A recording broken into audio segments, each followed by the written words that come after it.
sa ulang puta. Several has movement puta. Usually like that. They don't do their own, but they have.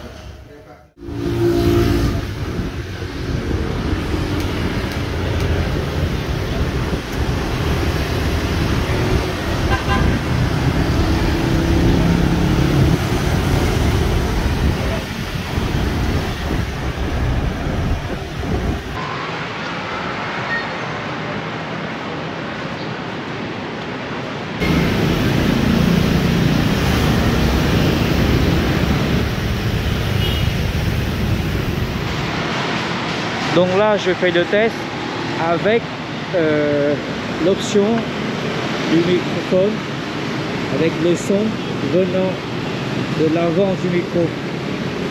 La caméra, je la tiens à une distance de, on va dire, 40 cm. Là, le son est enregistré à l'avant.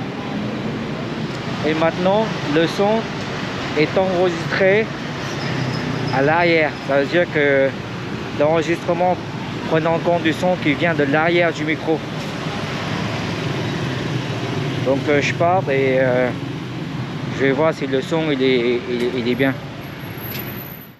Et maintenant j'utilise les micros de la caméra, de la GoPro. Donc on va voir la différence. Enfin, là je suis en train d'enregistrer, donc je peux pas écouter. Donc là je vais rentrer et je vais mettre la vidéo pour voir s'il y a une différence entre le mode avant, arrière et les micros de la caméra. Je vais voir la qualité après, mais ce qui est bien c'est que avec la GoPro 10 vous avez l'écran devant. Vous avez la caméra devant comme ça, quand vous faites votre vidéo, votre selfie, votre vlog par exemple, vous pouvez activer le mode son venant de l'avant. Comme ça, quand vous enregistrez, et ben, le son, là j'essaye de le mettre le plus loin possible pour voir si on peut, pour voir la qualité du son. Donc j'essaie d'allumer maintenant le flash. Ah ouais, le flash il y a 3 modes. Ah, le flash il est... Voilà, je sais pas la qualité.